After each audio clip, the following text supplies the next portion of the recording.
Okay, so this is part two of how narcissism is tied to the occult.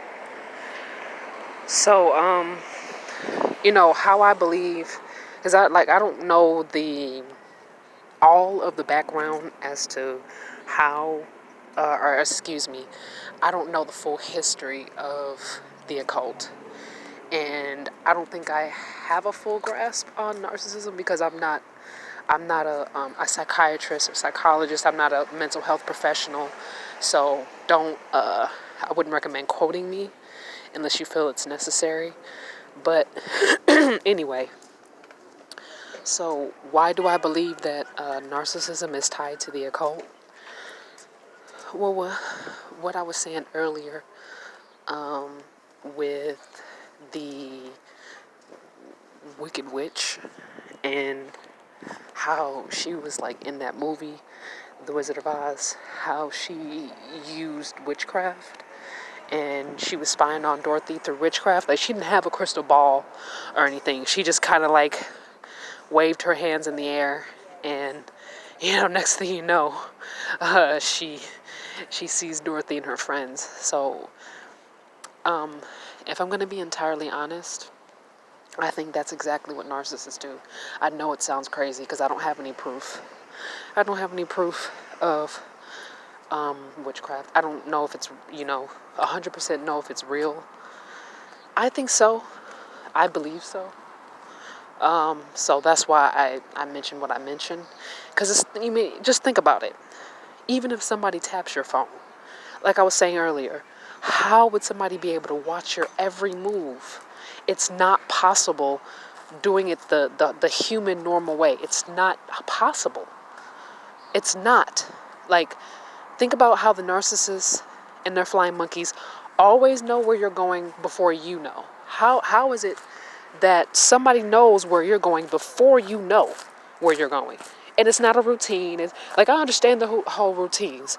If you go to church every Sunday, well, that's obvious. But I'm talking about you switching up your routines, and it's getting to a point where you ain't writing nothing down, you ain't planning nothing down, and you just going with the flow, going to places you ain't never been to. But the narcissist and their flying monkeys always somehow know when you're going to be there. That's not possible without there being some kind of evil witchcraft being used. It's no way. Think about that. How is it that the narc and the flying monkeys know that, say you're going to the Bahamas a week before you even start thinking or planning of it happening? And they start throwing suggestions, those word salads. And then when you finally start making moves, you catch on to the fact that the narc already knew what you were going to do. The narc already knew. How did they know that when you ain't say a word? You ain't even planned it yet. How did the narc know that? How can someone track everywhere you go by phone if you don't carry it with you? Think about that. And you change your routines. You don't even know what you're going to do throughout the day. You don't even know where you're going. It's no possible way. Once it gets to that point, the narc, if they're playing fair, well, they never play fair. But if, like, say they're not, using witchcraft, if we're going to go by that logic, somebody want to disagree with me, fine. But if they're not using witchcraft, then how do they know? How do they know what your future's going to look like? Because some narcs will spill. Some narcs during their word salad, they will tell you things that, honestly, it's no really benefit or gain to them really telling you that. They're actually giving you power when those word salad moments. Peep game. Listen to the narcissist. Like, just stop talking. Like, when you talk to a narcissist, just stop talking. Honestly, that's my recommendation. Stop talking. Listen to what they tell you.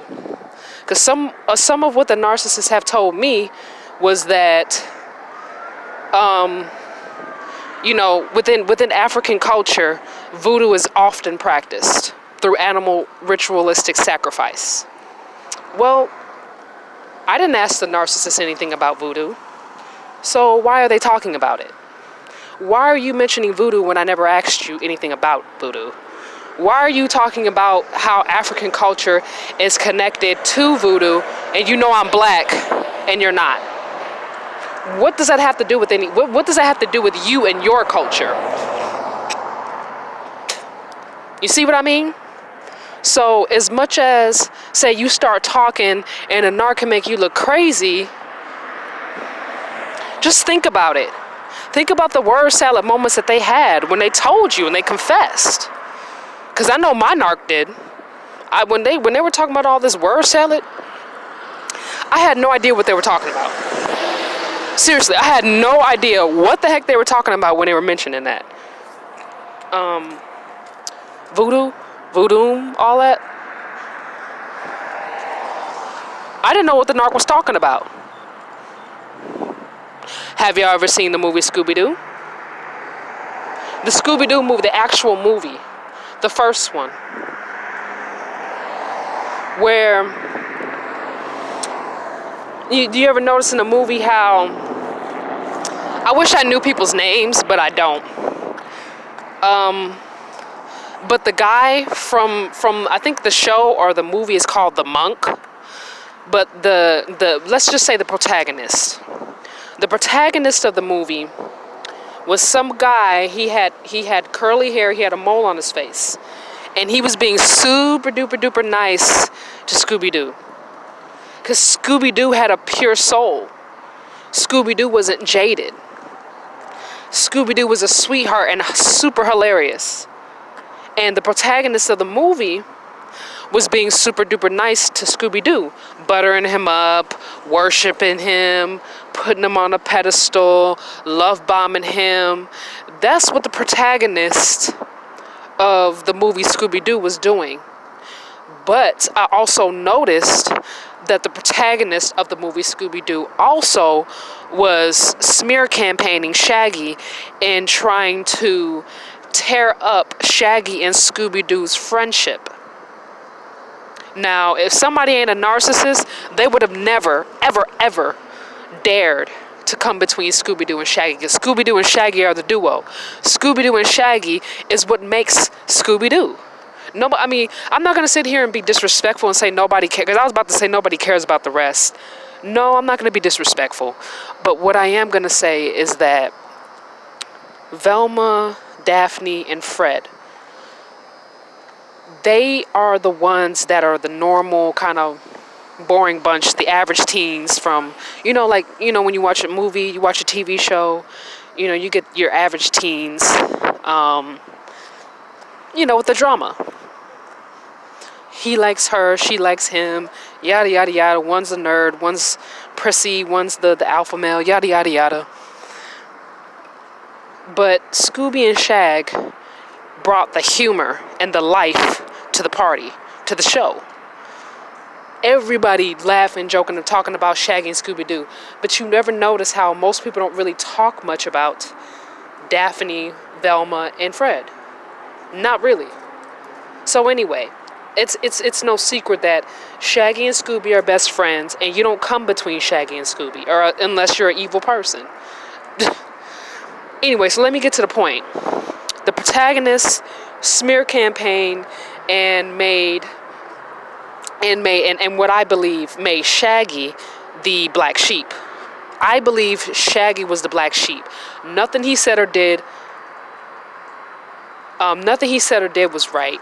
Everything he did was wrong, and he was being casted out by everybody. Even Scooby-Doo at some point, because Scooby-Doo was being manipulated. Scooby-Doo was being manipulated. And so, so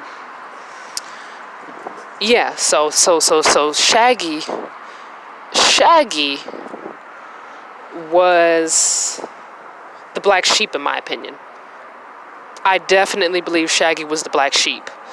I also believe that Scooby-Doo in this particular circumstance, and I believe in a lot of circumstances when you're dealing with narcissism on that level, is Scooby was made the golden child, or in that particular circumstance. Now, Scooby is obviously not a child, but he was made the golden dog, the golden child. But if you think about it, all while Scooby was being elevated as the golden child, he was also the scapegoat. The scapegoat, a lot of time, what do occultic organizations do with goats? Slice and dice, eat the flesh. But there's a specific way that you have to kill the goat in order for the meat to taste its best and to be at its most potent, if I'm correct.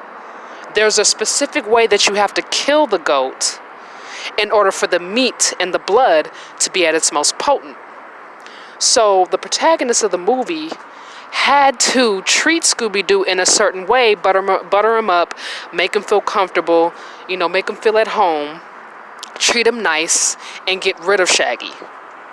The only person who could have protected him, put, some logic into him and save him, protect him from the protagonist, right? So why do I say Scooby-Doo was the scapegoat? Well, if you find out at the end of the movie, the protagonist was his uncle or nephew. I think that was Scooby-Doo's nephew. My bad. Yeah, it was Scooby-Doo. Scrappy-Doo. Yeah, that was Scooby-Doo's nephew or uncle. I really don't know who was. I don't remember who was older, who was not. I just know that Scrappy had like a Napoleon complex. He had a Napoleon complex. He had short man syndrome. I think he really might have been he really might have been Scooby's nephew. I'm gonna have to look that up to make sure.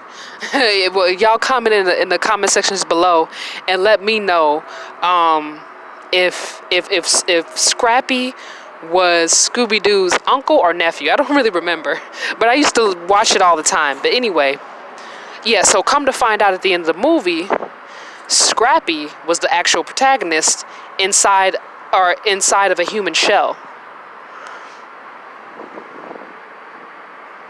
Interesting, right? Also, Shaggy at the gate, the protagonist didn't like Shaggy at the gate. Didn't like Shaggy at all. Like I said, Shaggy was the black sheep. Shaggy was the person that could have stopped. Well, he ended up being the person that stopped all that. But Shaggy was the black sheep at the very beginning. Nothing he could do was right. No matter how kind he was to the protagonist, no matter how much distance he got from Scooby-Doo at some point in time and did what the protagonist wanted him to do, no matter how much space he got from the protagonist,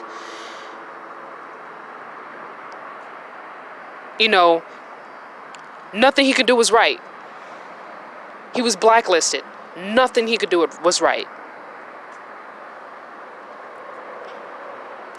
Also, so how, and then getting into how the occults work.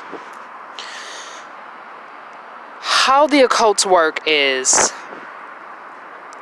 whether you agree to be a part of what they're a part of or not.